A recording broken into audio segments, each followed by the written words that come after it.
All right, so we are solving for the variable. A variable is something that takes the place of a number.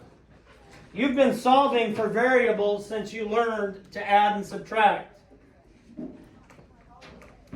A lot of the variables you see were like 3 plus equals 7. So just because it's a letter doesn't make it any different than when they put the box when you did it when you were a little baby. So don't just freak out because there's letters in it. Also, your answer can go on the left-hand side. All we're doing is trying to make both sides equal. Both sides of the equation need to be equal. That's all we're looking to do. Yes, ma'am. It's supposed to be what? Oh, 4.9? Thank you. So what are these, the first three? All right. So you've been solving for variables for a long time. They've been a blank. They've been a line. As you get older, they just make them letters because they don't want to treat you like babies and put the little boxes in. I mean, that's baby treating. Nobody wants to baby treat. Come on. Let's grow up, people. That's all I'm saying. All right. The strategy for doing this is you want to get the variable all by itself. So to do that, we want to get rid of what's ever next to the variable. So instead of adding 24, we subtract 24, and we have to do that from both sides. If I have, x is still there. What's 24 minus 24? 0. So we just have x all by itself on that side of the equation. And 32 minus 24 is? 8. Now, of course, you would go back and check it. Does 8 plus 24 equal 32? And I know you learned when you were in the womb, not this womb.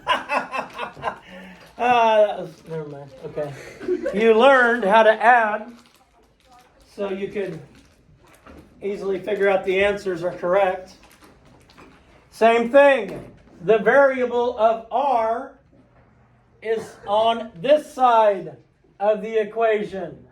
I need to get r all by itself. It needs to be a lonely r. Well, we're adding 3 on this side, so I need to get rid of that. So all I have is r. So then I have to subtract 3 from this side. And so all I have left is r. Oh, that's 4.9. And if I subtract 3 from one side of the equation, I must also subtract it from the other side of the equation. And I get 1.9 equals r. Did I do that right? 1 9/10 equals r. All you're doing is the opposite of what's being done to the side with the variable. We're just doing the opposite. So, Tiernan, I need to get the d all by itself. So what am I going to do?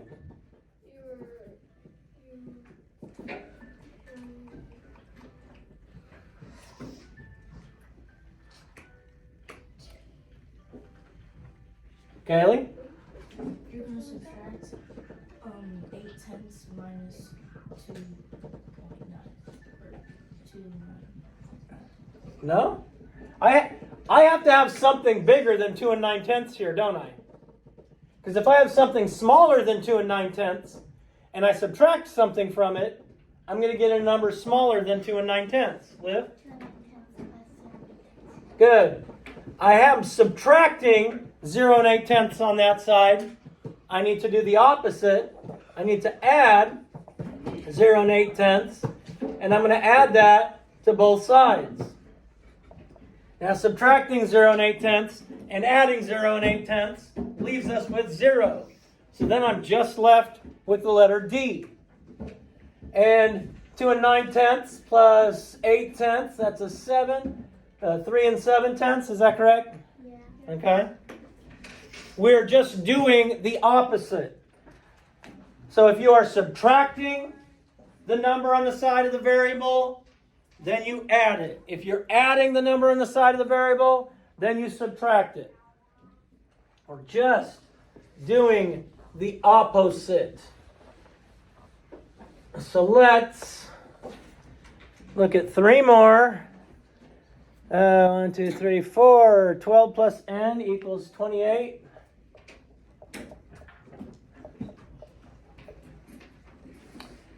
Um, 16 equals t minus 19. Is that right?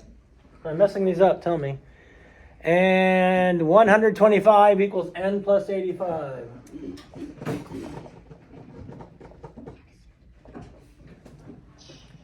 Now we need to use a little Thomas Paine on this as well. Common sense, good. Check them. If you're not checking them and you get some answer that is insane, then it's ridiculous to miss a problem that is so easy. A caveman could do it. I don't know. All right. Do we have a positive or a negative 12 here? Positive. Okay, I have a positive. I want to get rid of this 12. If I add to the 12, I'm going to get 24. So in order to get rid of the 12, I need to take 12 away from each side. And I'll get 10. No, I'll get 0.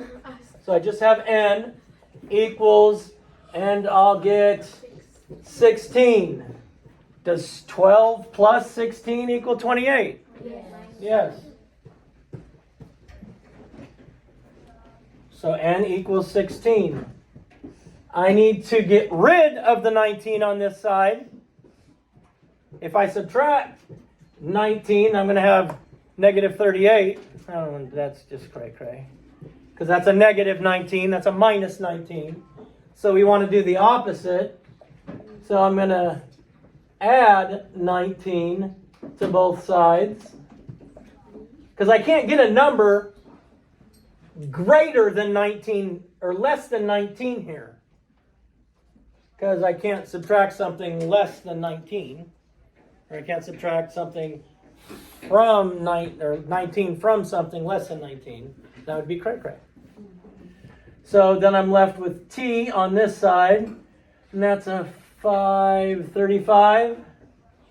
Does 35 minus 19 equal...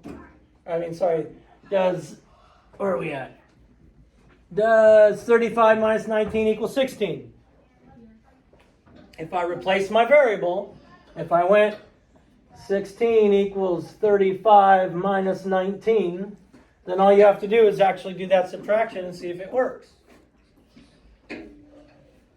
The fifth one, I have 85 that I'm adding. If I add 85, I'm going to have 170. N plus 170 obviously can't equal 125. So I need to subtract 85 from both sides of the equation. This side I'm left with n. N equals 40. Is that right? N equals 40. It's really easy to do. And when we're doing multiplication and division, it's the same thing. We're doing the opposite.